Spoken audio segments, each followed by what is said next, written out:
Бастаймыз.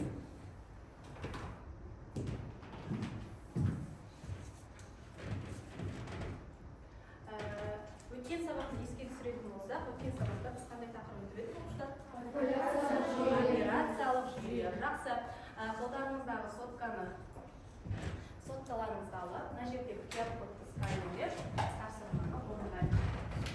Қазір мен бір оқушыны тақтаға шығарсам.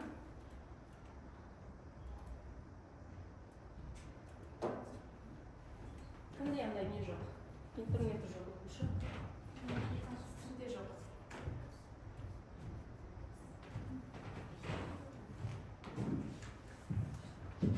Жалғас, тақтаға жалғас. Жақсы. Қалғандарымыз орнымызда істейміз. Жалғас тақтадан жұмыс жасаймыз.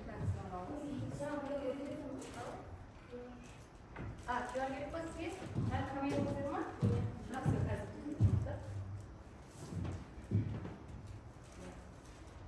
Кетеді тұралым. Жалғас бер қойды.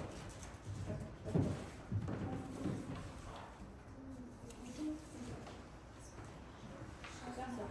Сканерлеп алып оқушылар. Көрдіңіздер ма? Мирас? Көрдіңіздер? Кезелден.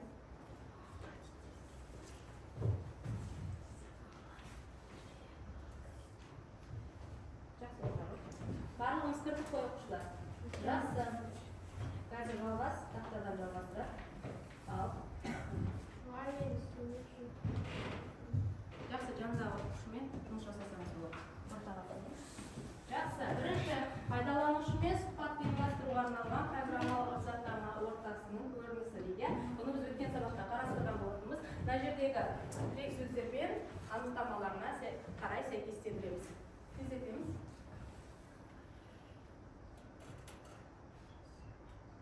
Қалғандарыңыз орындарыңызда отырып орындарыңыздар.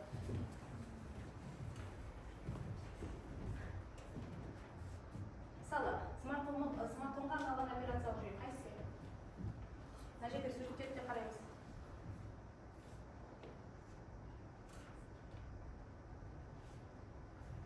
Кәдімгі өзіміздің қолданып жүрген соткамызда қандай операциялық жүйені қолданамыз?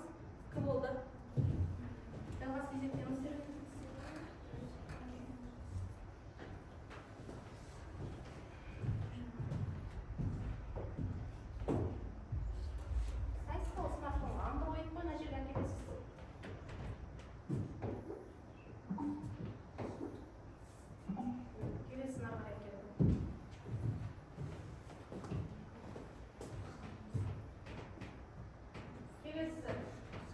Жұмыс істерінің объектілері дейді. Жұмыс істерінің қосқан кезде компьютерде не көресіз? Оны анандай жерге сөйлеп өткенбіз.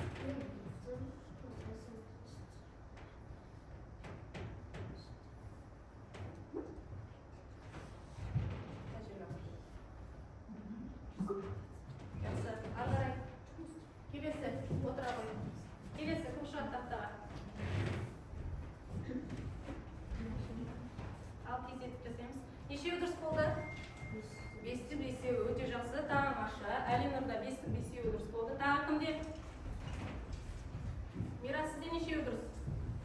Әлинұр ғана бітті ма?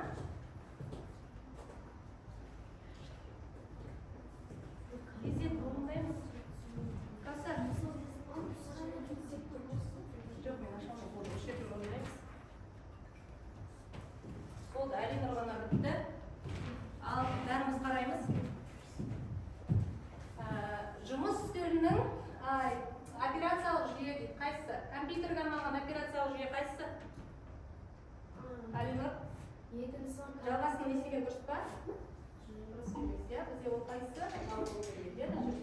Жақсы, келесі. Пайдаланушының сұхбатты ұйымдастыруға арналған программалық рұқсаттаманың сыртқы көрінісі.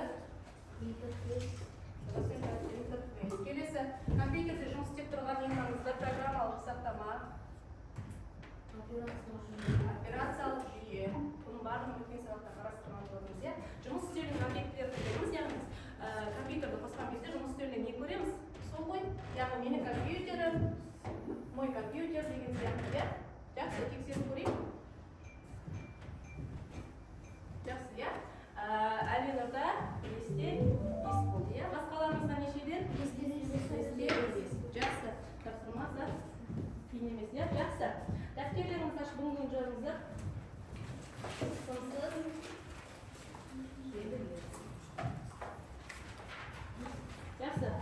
Дәптер даже бүгінгі күнді жазамыз. Бәріміз экранға назар аударайық. Яғни бүгінгі сабақта қолданылатын тірек сөздер. Бұл тірек сөздерді сіздер күнделікті өмірде естіп жүрсіздер, иә? Интернет, модем, Wi-Fi, сымсыз желі, иә? Барлығы сіздерге таныс ба? Таныс, иә? Сондықтан бүгінгі біздің сабағымызда сабағымыздың тақырыбы сымсыз желі. Дәптеріңізді жазып қойыңыздар. Оқулықтарыңыздағы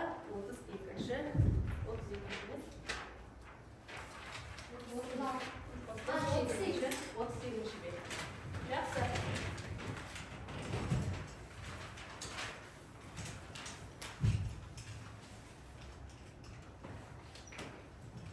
Келесі, бүгінгі сабақта сабақтың мақсаты біздің сабақта не қарастырамыз, иә? Сымсыз және сымсыз байланыстың түрлерін ажыратамыз. Сымсыз байланыстың артықшылықтарын сабақ барысында білетін боламыз. Сымсыз байланыстың өмірдегі қолданысын түсінетін боламыз, иә? Сабақ барысында осылармен танысамыз. Сондықтан сабаққа белсенді қатысуға шақырамын оқушылар. Жақсы, енді күнделікті өмірде интернетті біз жиі қолданамыз, иә? Онсыз біздің жұмысымыз істемейді. Жасалмайды. Қазіргі кезде бүкіл мамандықтың бәрі осы интернетпен байланысты, иә? Сіздердің оқу үрдісінде де бұл интернеттер бізге өте қажет, иә? Мысалы, күнделікті нелеріңізді көресіздер? Бағаларыңызды көресіздер, иә? Эдумаркеттен. Яғни интернет біздің өміріміздің бір бөлігі десек болады, иә? Бізде желі екі топқа бөлінеді, яғни сымды және сымсыз. Бүгінгі біздің қарастыратынымыз сымсыз желі. Сымды желі дегеніміз осы кабинетте компьютерлер бізде қандай немен қосылған? Сымды желімен қосылған. Яғни ол не деген сөз?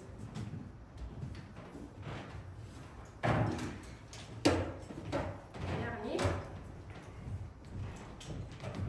кабель, осы кабель арқылы осы компьютердің ішіндегі бүкіл компьютерлер сымды желімен қосылған. Және мына жерде коммутаторды көріп тұрсыздар ма? Осы коммутатор арқылы біздің бүкіл кабинеттегі компьютеріміз интернетпен жабдықталған. Ал мынау не құрылғы? Роутер, бізде модемдер. Бұны біз қандай неде қолданамыз? Желіде? Сымсыз желіде қолданамыз, иә? Жақсы, ең бірінші сымсыз желі дегеніміз сымсыз байланыс арқылы ақпараттарды радио толқындар арқылы тасымалдайтын желі, иә? Яғни бұда осы радио толқындарды антенналар бізге шашады да, сол арқылы сіздер интернетті қабылдап, ақпаратты естіміз алмасамыз, иә?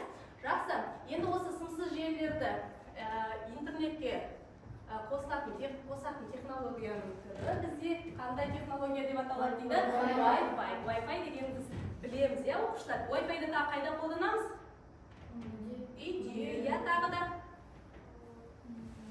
мектепте Wi-Fi болса, мектепте де қолданасыздар. Көбінесе сіздер үйде қолданасыздар, иә?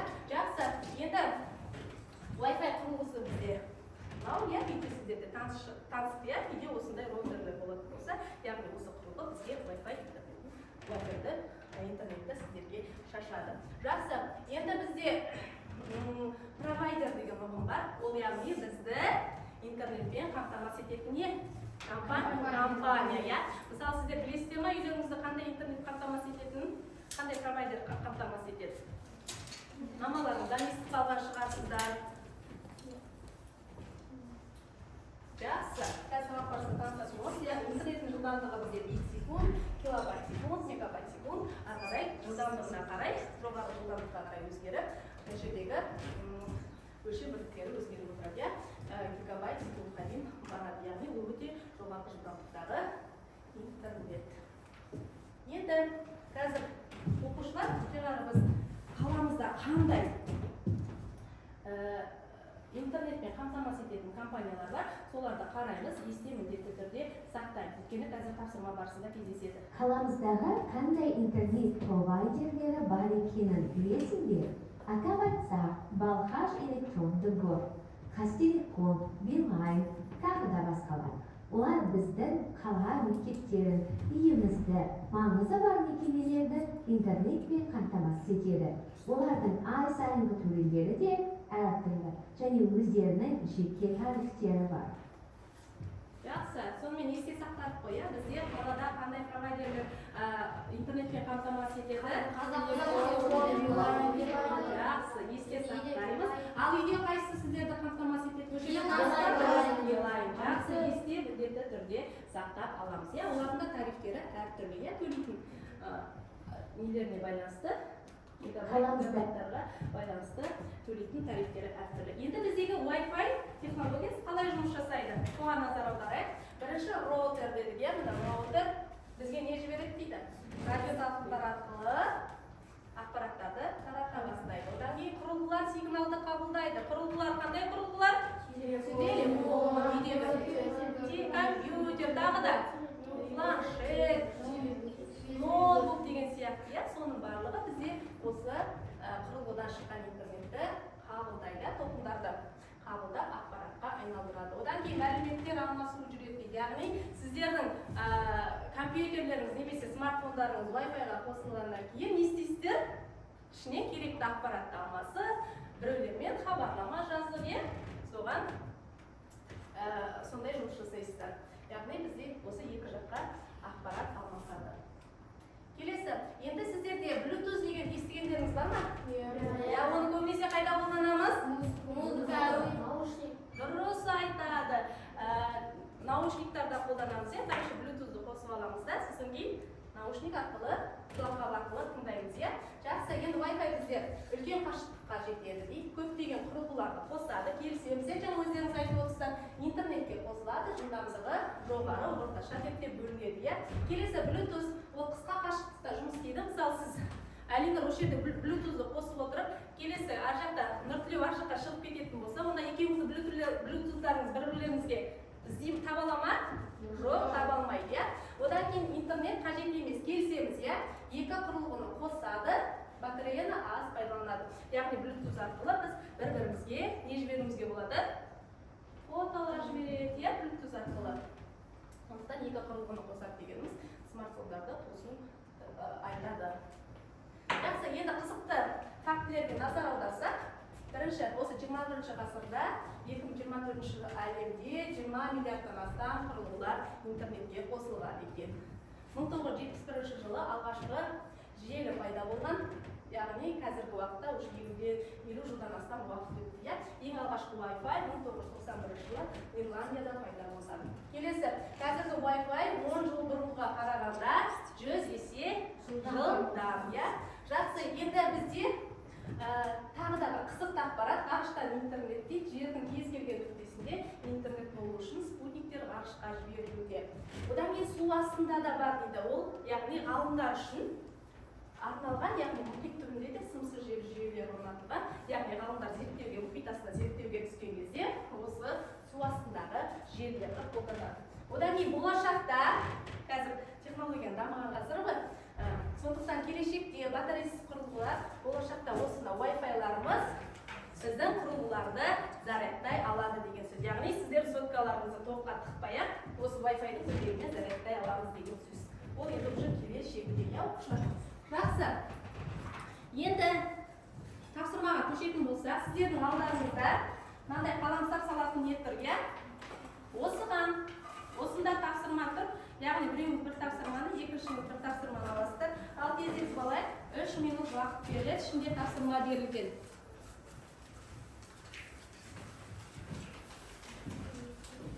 Дәптерге жазбаша түрде орындаймыз, бұл кітаппен жұмыс. Бірінші, екінші тапсырмасы кітаппен жұмыс. Ал уақыттарымыз кетті. Алдарыңызда бағалау парағы берілген, бағалау парағында неше балл екені көрсетіліп тұр, бірден. Кезіктеміз оқушылар. Бірінші, екінші тапсырмасын кітаппен жұмыс, кітаптан қараймыз. Wi-Fi термині қайдан шыққан, міне, қай жерден қараңыз. Бүгінгі тақырып бойынша кітаптан қарастырамыз.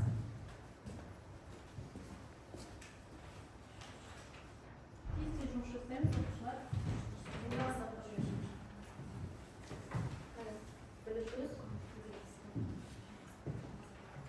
Сымсыз орта, мына жерді қараңыз. Сізде Wi-Fi қосу үшін не қажет дейді? Мына жерден қараймыз Wi-Fi-ді. Яғни 38-39 жүйелермен жұмыс жасаймыз оқушылар.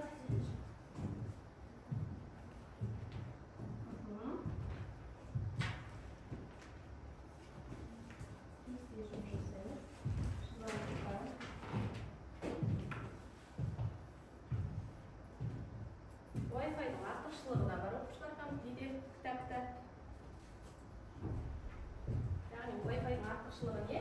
Сымсыз жұмыс жасайды, иә. Ал кемшілігі не? Қандай мысал келтіруге болады?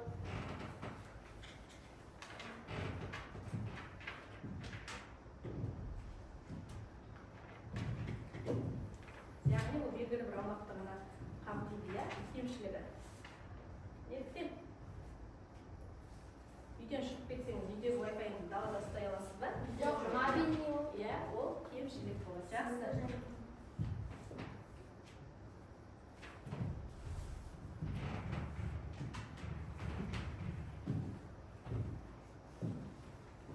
Жақсы. Сымсыз жердің кемшілігін айтыңыз, жаңағы айттым кемшілігі қандай екен?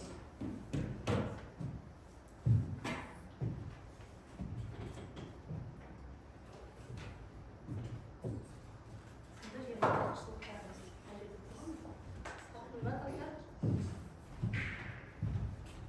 Жақсы.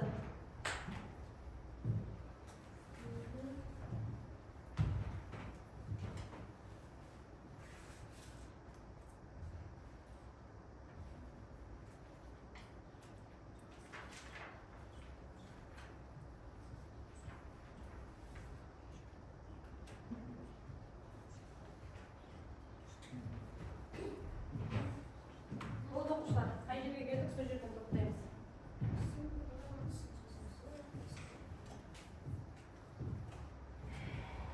Жақсы оқушылар болды, қай жерге келдік, сол жерден тоқтатамыз. Бірінші, ал бір тапсырманы кім орындады? Қол көтереміз. Бір тапсырманы кім орындады?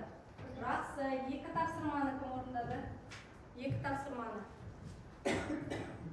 Әлин орғаны ма? Екі тапсырманы орындаған? Үш тапсырманы кім орындады? Үшеуінде. Жақсы, Ақнұр, жарайсың. Үш тапсырманы орындаған оқушыдан бастап қарастырайық, иә? Ал айта қойыңыз, сізге қандай сұрақтар келді? Сымсыз ортаға нені Аха, жақсы, орнымызда тұрамыз. Сымсыз ортаға нені білдіреді? Оқи қойыңыз.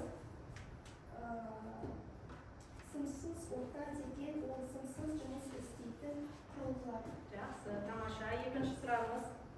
Аппараттың ортасында типтері қалай бөлінеді? Жақсы, айта ғой. Бірінші тип сымды, екінші тип сымсыз. Тамаша. Үшінші сұрағымыз. Wi-Fi-ды тағы қалай таратуға болады? Жақсы. Оған мобильді данды керек. Өте жақсы. Бірінші жол. Тамаша. 3 балды белгілеп қойыңыз өзіңізге. Келесі бағалау парағында 3 балл деп қойыңыз. Әлинұр, сіз нешесіне жауап бердіңіз? Нешеуіне? Ал айта қойыңыз. Wi-Fi термин қайтеді. Жақсы. Ағылшын. Жақсы, ағылшын тілінен шыққан деп айта беріңіз. Келесі сымсыз. Сымсыз желінің кемшілігін ашық және тасымайды.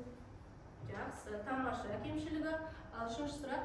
Неліктен елдегі Wi-Fi интернет желісінің тарифтердің бағасы артады? Жақсы. Неліктен? Wi-Fi уақытқа байланысты. Тағы да. Бір айға төлейміз, сосын кейін мысалы бағалары әртүрлі болады. 5990, 6990, ол неге байланысты? Қолдануына және ішіндегі берілген көлеміне байланысты. Мысалы, кеше гигабайттық тайлин орнатамыз, соған байланысты. Жақсы, тамаша. Ал осы екі оқушы 3 балдан қойып аламыз. Ал қалғандарыңыз бір тапсырма, екі тапсырма орындағандарыңыз 2 балл, бір тапсырма орындағандарыңыз бірінші тапсырмаға 1 балдан қоясыздар ұпайдан. Енді бұл тапсырмадан біз нені түсіндік, иә? Бірінші, екінші тапсырма бізде кітаппен жұмыс болды. Яғни біз термин сөздерді табуымыз керек, Wi-Fi сөзі қайдан шықты, иә? Bluetooth дегеніміз не деген сияқты. Екінші тапсырмада бізде ақпаратты тарату типтеріне қалай бөлінеді, иә? Жаңа айтты сымсыз деген сияқты, иә? Байқасаңыздар, үшінші тапсырма күнделікті өмірден алынған, иә? Функционалды сауаттылыққа негізделген тапсырма еді. Соған екі оқушы өз ойларын алып, айтып дұрыс жауап берді. Жақсы. Әлинұр мен Ақнұр 3 балдан қоясыздар, 2 тапсырма орындағандар 2 балдан, қалғандарыңыз 1 балдан қойып алыңыздар. Сабаққа белсенді қатысамыз оқушылар.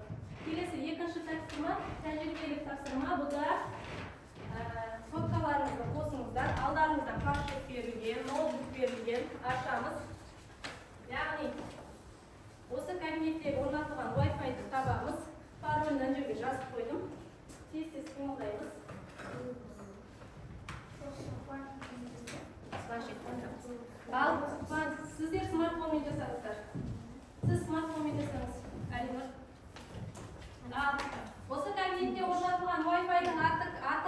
кім табады? Дұрыс айтады, 27-ші кабинет. Тамаша, жалғас. Келесі паролі қандай дейді? Жақсы, енді жаңағы айттық қой, әртүрлі құрылғылар берілген бізге. Смартфон, ноутбук, тағы да басқа да. Осы құрылғыларды осы Wi-Fi-ға қосу арқылы, яғни бұл Wi-Fi-мыз жабық па, ашық па, соны анықтаймыз, иә? Ал сіздер үшін Wi-Fi ашық па, жабық па? Ашық па не? Wi-Fi ашық па сіздер үшін? 27-ші кабинеттегі? Неліктен? Пароль сұрап тұр, иә? Осы кезде біз қауіпсіздікті міндетті түрде ұстануымыз керек. Ал бәріміз қараймыз, на пароль, қандай пароль? Сенімді, сенімсіз? Сенімді. Неліктен? Дұрыс айтады. Санда неде қолданылған? Әрінде қолданылған. Тамаша. Ал бәріміз қосылдық па? Жақсы, кім қосылды? Қолын көтер. Ал қол көтереміз. Тамаша, 27-ші кабинет деген, иә? Жақсы. Қосылған оқушылар неше ұпай бар? Жаңа бағалау парағындағы неге түсіріп қоямыз. Бағалау парағында тәжірибелік тапсырма неше ұпай деп тұр? 3 ұпай болса, 3 ұпайды түсіріп қойыңыздар сол жерге. Жақсы. Яғни бұл тапсырмада біз қауіпсіздікті біріншіден еске түсірдік. Екіншіден, яғни біз Wi-Fi-ді ашық және жабық екені білдік, иә? Бізге ыңғайлысы қайсысы? Қауіпсіздік үшін ашық Wi-Fi жақсы ма? Әлде жабық Wi-Fi? Жабық Wi-Fi жақсы. Неліктен? Өйткені ол біздің қауіпсіздігіміз үшін осындай жабық Wi-Fi-ді ұстануымыз керек. Жақсы. Тағы да Wi-Fi-ді тағы да қалай тарата аламыз? Тағына бір оқушы айтып кетті. Точкада. Оған сіздер пароль қоясыздар ма? Қоясыздар. Тамаша. Дұрыс айтады. Өйткені одан кейін ол сіздің неңізге әсер етеді? Мирас? Дұрыс, телефоныңызға, мегабайтыңызға әсер етеді. Тамаша. Жақсы. Келесі тапсырма сіздерге мынандай жұптық тапсырма беріледі. Мына жерде таймер қойып тұрсаңыз, 2 минут. Жұптық тапсырма оқушылар. Мына жерде ролик тапсырмалар, оны шығарып жасауға болады. Ролик тапсырма деп тұр ғой сіздерге. Білесіз, 2 минут беріледі. Жағдаяттық тапсырма деген бар.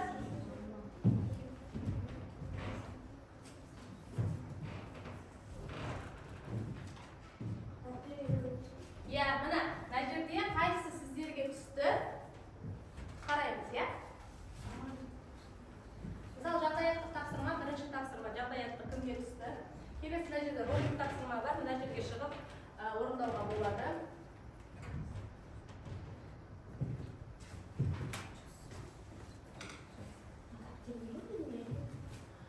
Жұптасып орындаймыз. Дәптерге емес, ауызша орындаймыз. Жұптасып. Екеуіңіз ақылдасыңыздар. Қазіргі таңда сымсыз пайдаланушылық қаншалықты тиімді орталарыңызды ортаға салсаңыздар, шойласыңыздар. Сіздерді ролик тапсырма. Келесі, сізде қандай тапсырма? Сымсыз желі адамдардың қазіргі біздің тіршілігімізде қандай жасап жатыр? Келесі, сіздер қандай? Сымсыз желіде күнделікті өмірде қалай қолданасың жалғас? Келесі, адам денсаулығына зияны бар ма дейді? Енді соны қазір айтамыз. Информатика кабинетіндегі мысалы кім ер ағыр мысалы QR кодтағы тапсырманы орындай алмай отыр. Сіздің қандай көмегіңіз бар? Соны айтасыз. Бауыржан?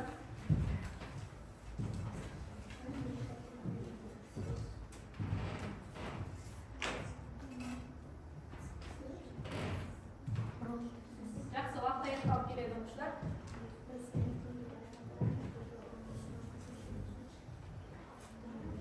Күнделікті өмірмен байланысты тапсырмалар ғой, сондықтан бұл процесс біздің күнделікті өмірімізде жүріп жатыр, соны жеткізуіміз керек.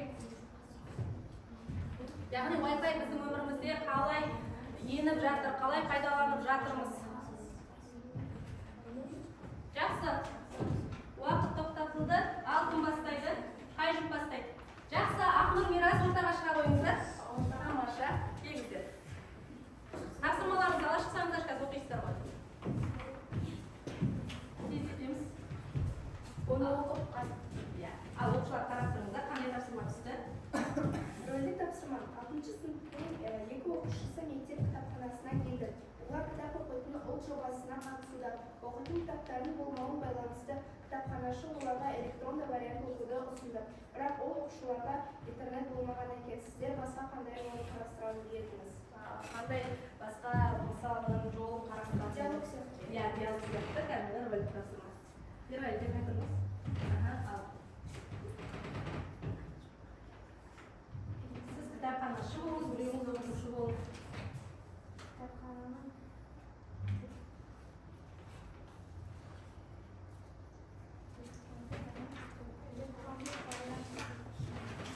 Дауысыңыз шығарамыз оқушылар? менде интернет жоқ болады, сіз маған тарата аласыздар. Жақсы, сіз неге таратасыз? Тағы да. Ана кітапханаларыңызда Wi-Fi орнатылған ба? Мысалы, мен кітапханашы болсам, мен сондай ұсыныстар едім, иә? Біздің, білесіз ба, біздің кітапханада осы Wi-Fi бар, сол арқылы көрулеріңізге болады деп ұсыныстар едім. Біз кітабымыз болғаннан интернет вариант, электронды вариантта оқуды ұсынамыз.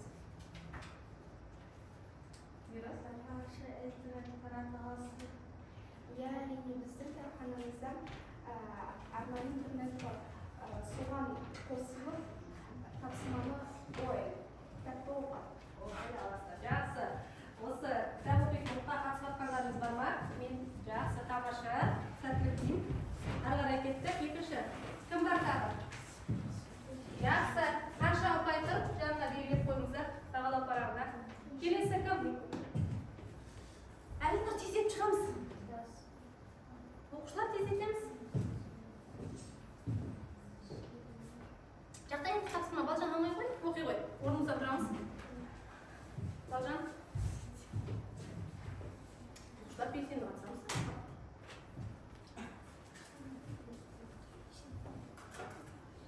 Келесі кім? Жақсы, мына оқушымыздың көрейік. Сымсыз желілерді күнделікті өмірде қолдануға қандай мысалдар келтіре аласыздар? Жалғас қандай мысалдар келтіре аласыз? Орнымыздан тұрамыз. Күнделікті өмірде қалай қолданасыз? Күнделікті өмірде Wi-Fi-ді қай уақытта қолданамыз? Мысалдағы айтпай. Телефон керек болған кезде Wi-Fi-ді қай уақытта, сымсыз желіні қай уақытта қолданасыз? Күнделікті өмірде қалай қолданасыз? Мысалы, сіз үлкен бір магазинге барған кезде, сіздің төлеміңіз онлайн болатын болса, сол кезде қолданбайсыз ба? Тағы да ойын-сауық орталығына барған кезде, ашық көбінесе бізде ойын-сауық кафелерде бізде ашық түрін қолданады, иә, Wi-Fi-ді. Яғни бүкіл тұтынушыларға қолжетімді болу үшін. Сол кезде, мысалы, керекті жұмысыңызды жасайсыз, тағы да не істейсіз, сабағыңызды оқисыз деген сияқты. Иә, тағы да. Жақсы, отыра ғой. Негізі келтіре берсем мысал көп. Өте жақсы. Келесі. Ал сымсыз желілердің денсаулыққа зияны қандай дейді Әлинұр? Интернетті көп пайдалана берсек не болады? Өттіп қой алдында. Тағы да. Жалпы бір сөзбен айтқанда денсаулыққа зиян. Тағы да қосамыз. Қандай не қосамыз? Көзге зиян, иә, тағы да келтіреміз. Белгілі орталарымызға зиян. Негізі интернетті көп пайдалану бізде неге әкеліп соқтырады? Интернетке тәуелділікке әкеліп соқтырады. Соны болдырмау үшін бізде интернетті уақытымен аз қолдануымыз қажет. Жақсы, сіздердікі қандай сұрақ? Қазіргі таңда сымсыз желіні пайдалану Қаншалықты тиімді? Ал қазір орнымыздан тұрамыз. Қаншалықты тиімді? Бағанағы айтып жатыр, айтыңдар. үйлерде, кафелерде, Жақсы, кафелерде тиімді дейді, яғни үйде, тағы да үйде болса, болмаса тиімді, тағы да кітапханаларда, тамаша, тағы да тағы неде? басқа қалалар. Жалпы қалай тиімді? Сол Wi-Fi-ді тиімді қолдануымыз керек қой, сымсыз желіні. Қалай тиімді қолданамыз? Бір ақпарат керек болса. Жақсы, ақпарат керек болса, мысалы Wi-Fi қолжетімді болатын болса, ақпарат керек болатын болса, кез келген Жақсы. Отыра қой. Жаңағы жанына балды жазып ал. Қанша ұпай екенін жазып ал. Жақсы.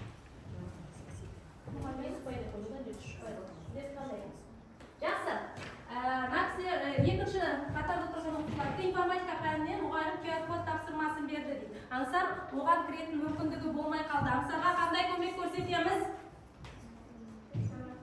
Не таратамыз, Мирас?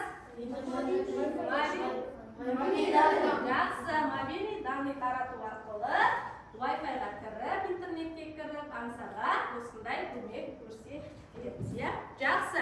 Жауап берген оқушылар бағалау параметрлері неге қасында қанша ұпай тұр, сол жерге белгілеп қоямыз. Жақсы. Енді бұл тапсырма бізде оқушылар бізде күнделікті өмірмен байланысты болған, яғни біз сымсыз желінің біздің өмірімізде қаншалықты маңызы бар, соны ашу болған бұл тапсырмада. Яғни сымсыз желі біздің өмірімізде қандай үлкен рөл атқарады. Бірақ соны біз қалай қолдануымыз керек? Тиімді әрі дұрыс пайдалы қолдануымыз қажет. Тамаша. Жақсы. Енді оқушылар сіздерге тапсырма таратылады. Ұпайларыңызды қойып қойдыңыздар ма? Иә. Жақсы. Мына жерге аты жөніңізді жазсаңызшы. Сабақтың несіне қарай. Жақсы, сонымен бүгінгі сабақта оқушылар сымсыз желінің несін қарастырдық? Артықшылығы, не артықшылығы, пайдасы, тиімді қолдануы, тағы да оның адам денсаулығына қандай зиян келтіретінін, интернетті көп пайдалану, яғни артықшылығы бізде мынандай сым қолданылмайды, ол бірнеше құрылымын істейді, қамти алады. Ал кемшілігі белгілі бір аумақты ғана алады, тағы да не істейді? Тағы да не істейді оқушылар?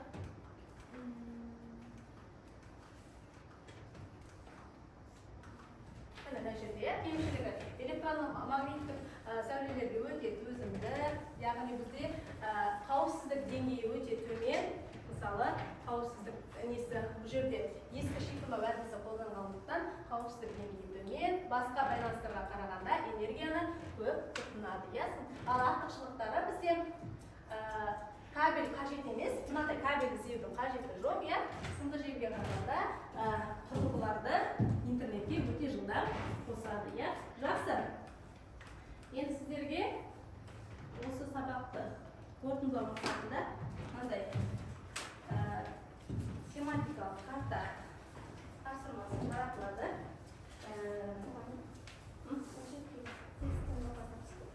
Неше бір ұпай қойысты ол жерге. Бүкіліне дұрыс жауап берді, бір ұпайдан қоямыз. Жақсы, енді тапсырмада оқушылар қараймыз. Әркім жеке-жеке орындайды бұл жерде. Жақсы. Бірінші тапсырмада нажағында сұрағы тұр, осы сұрақтың тігінен жауабы тұр. Қазір жұмысты тексеретін боламыз. Бірінші белгілеп шығамыз. Плюс белгісін қоюға болады, немесе қос белгіні қоюға болады. Бірінші Wi-Fi қандай құрылғымен тартылады? Мына жерде жауабы тұр. Осы жердің қайсына, қай төркөз дұрыс тұр, соған белгілейміз. Ал тездетеміз.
Жақсы.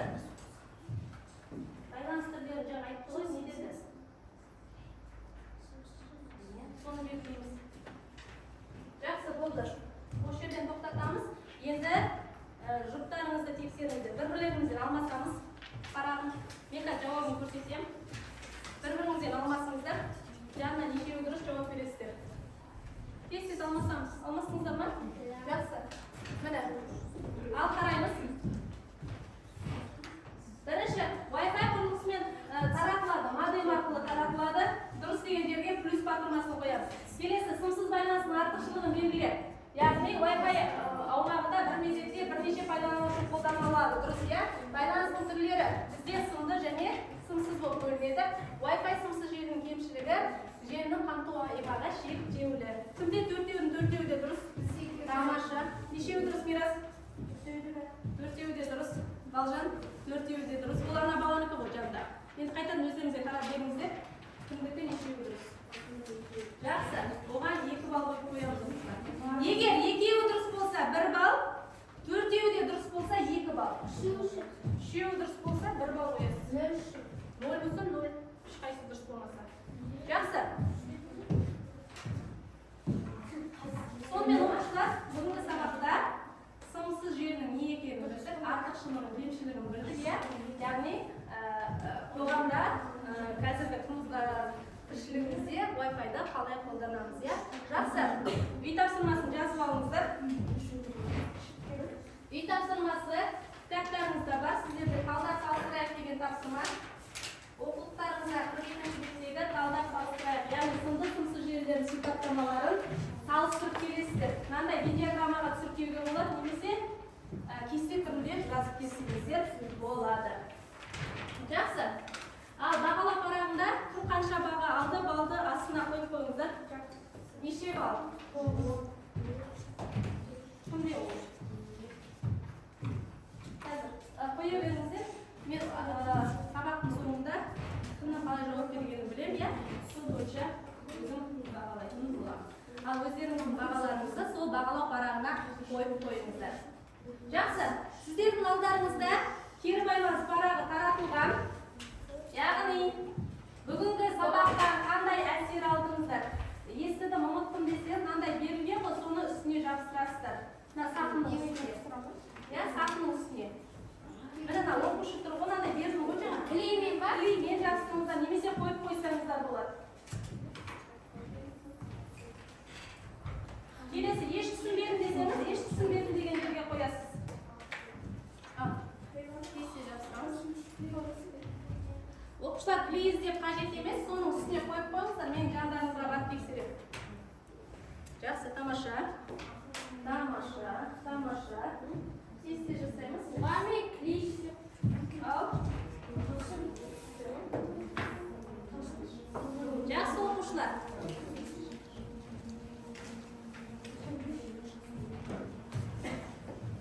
Жақсы, кестесін қоямыз. Маме клейлер. Жақсы, тамаша, жазып қоясыңыздар. Енді сіздерге осы сабақтан естелік ретінде мынандай Wi-Fi-ның суреті бар, мотивациялық тапсырмасы суреттерді таратқым келіп тұр.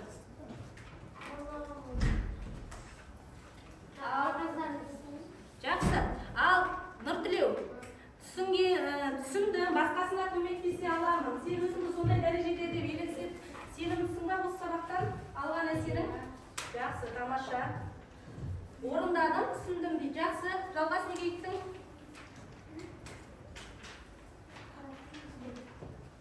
Жалғас. Жақсы, бүгінгі сабақты сен түсінді деген ойдамын, иә? Жақсы оқушылар, осымен сабағымыз мақсатына жетті деп ойлаймын. Осымен сабағымыз аяқталды. Келесі кездескенше сау болыңыздар. Жақсы. Жақсы, кітап дәптер. Ол менен естелік